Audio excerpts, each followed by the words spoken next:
Trí, dó, haon, náid, beo.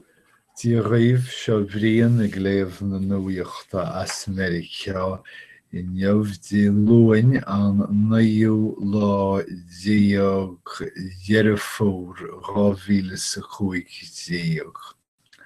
Mar cinn se bhón flís, tá aimse tuntathe faoi dhearr.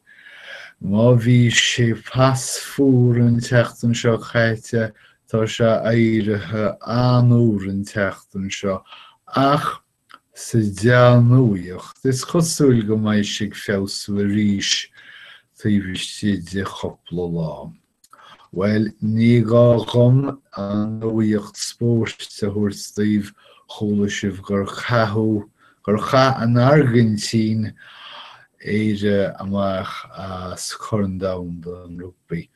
Agus chathú Alban amach I níos sílim agus fágann sin nach bhfuil oiread is tír amháin fágaí ón leas féar thuaidh sa domhan, ach ní féidir aon rud a dhéanamh faoi sin.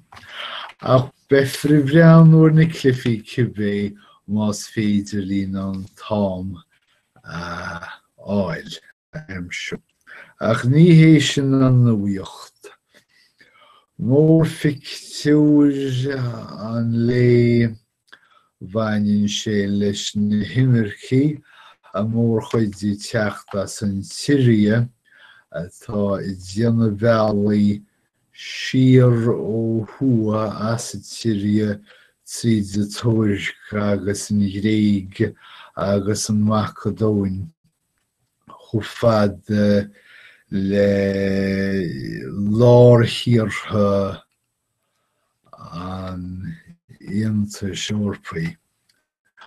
Agus bhí sig túr seo le tamil ach tá sé tá chuí faoi dhearr, tá dhearr fómhair tá chuí agus leis an am cinneánach sin tá tús héasúr an dheimhrí lín. Tá na hinimmircí seo seiftiúil agus solúpa go leor go raibh siad ná sleamhnú timpeall pólíní eascardúla, aibhnachaí réamhacha, teorannachaí eascardúla, sconsaí le sreangrásúir ach rud amháin nach féidir leo éalúhaid ná an gheimhre seo rompa.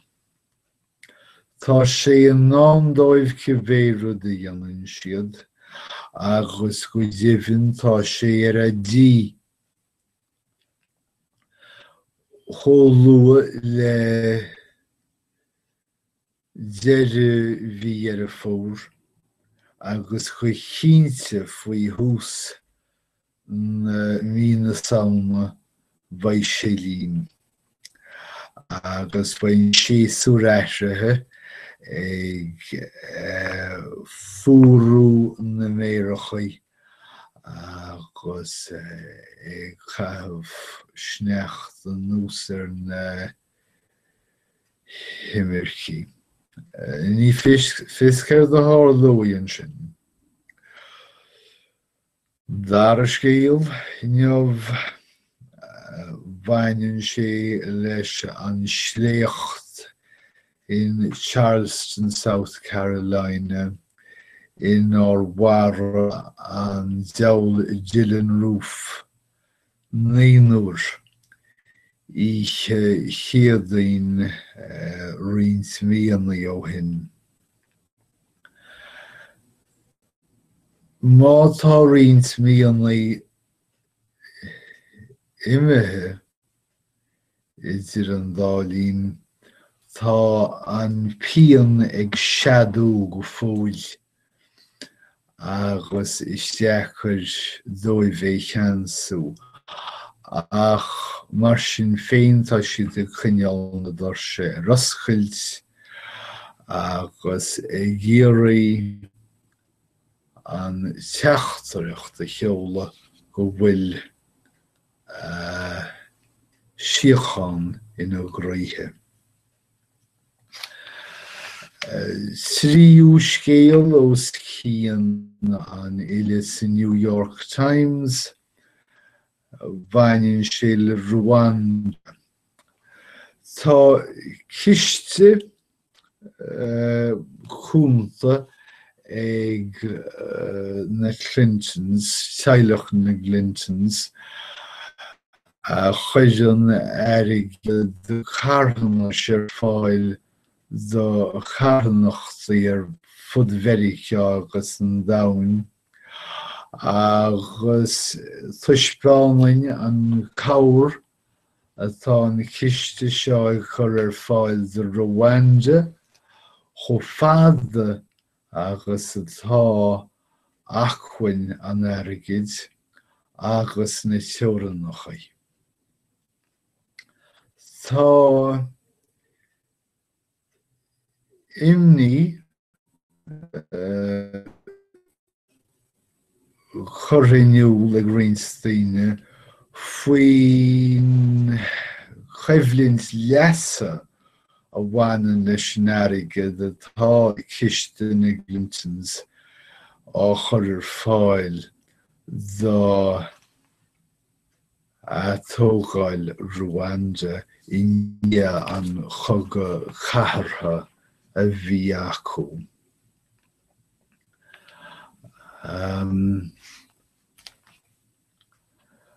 Bhainneann an chunspóid seo, más chunspóid é leis an gcaoi ina bhfuil rialtas fálacha game tar éis fundúireacht Clinton úsáid chun srá saothar a thógáil nó a chur ar fáil don tír. Saothrachaí chosúil le plánáil banánaí i náit starbanam Kayonza. Áit a bhfuil ferimóirí caolmhaireachtála ag fólam chunas bhár an nóir a dhúbláil agus fair play más féidir leo é sin dhéanamh agus chunas glúin nó zochtúirí agus altraí a shréanáil. Agus leanaí Meiriceá scéal áitiúil as nuacht bhainteach leis an siorchunspóid idir thionúntaí agus tíornaí talún. Sa chos seo bhainneann sé leis le ainas faoi le in downtown Manhattan áit rá teachta an tíorna talún ag teacht go dtí árasáin a bhuirgnimh agus ag chur brúartha na hárasáin ágáil. Bhuí an teachta seo fear dar beannam Newton Hines go raibh fisrúcháin siúl faoi úsáid drogaí agus sríopachas sa bhuirgnamh. Agus chuir sé fáinnic na tionúntaí go méachan cíos gáardú. Dúirt sé go méachan foirgnamh béal dorais á seaschairt agus bhéidir agheansa sa deireadh agus go mbeadh na cinealachaí chomh donna sin nár bhéidir marachtáil ann. Anois bhí cúis leis an mhrú seo, leis an siormhrú seo na cheannúntaí. Tá cíos suchrathe ag na tionúntaí seo agus fágann sin go bhfuil sé bheagnach dodhéanta an cíos a ardú. Ach má ágann siad an tarasán an sin is féidir an cíos a ardú arís. Mar sin bhí sé leas an tír na talún an ruaig a chur na tionúntaí. Sin an scéaláitiúil as cheantar Nuacht. Tá scéalaín bheag deas faoin teachbháin agus an méid gheann a bhí ag an uachtarán Obama Eitleán féin Force One. Dar leis ba é an solamar bhear leis agus é an uachtarán. Mian scéalta eile chlúdach a New York Times, well, bhí Hillary Clinton ag teacht os chóir fisrúcháin Benghazi dé céadaoin sílim, agus idir an dá lín tá an dáthíomh ag chaithfh spear faoi seo.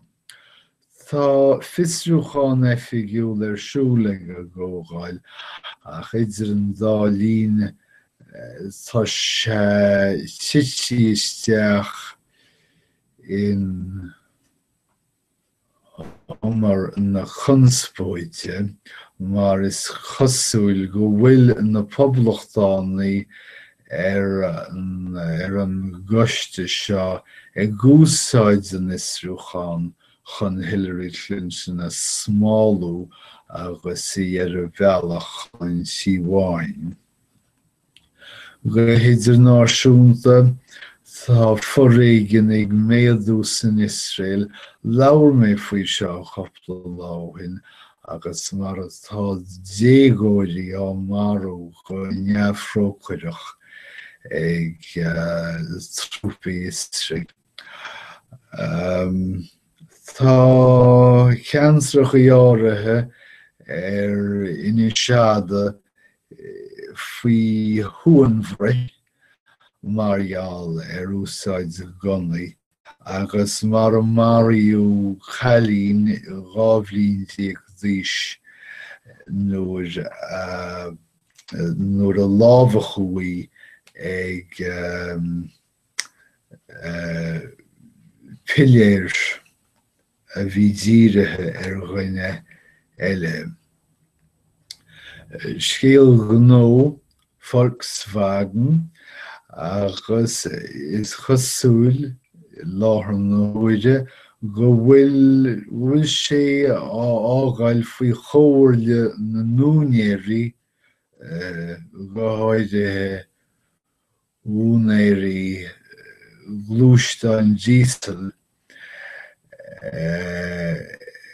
cheart dóibh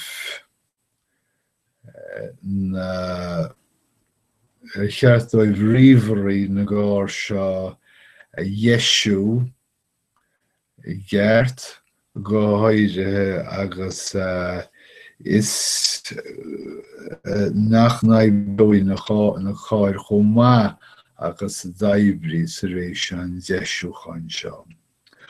Well, sin iad na scéalta móra sílim as Meiriceá inniamh an naíú láidé ag fór 2015. Go dtí go mbeidh muid a labhairt le chéile arís a cháirde guime lá deasaribh go léir agus go gúdaí díosibh.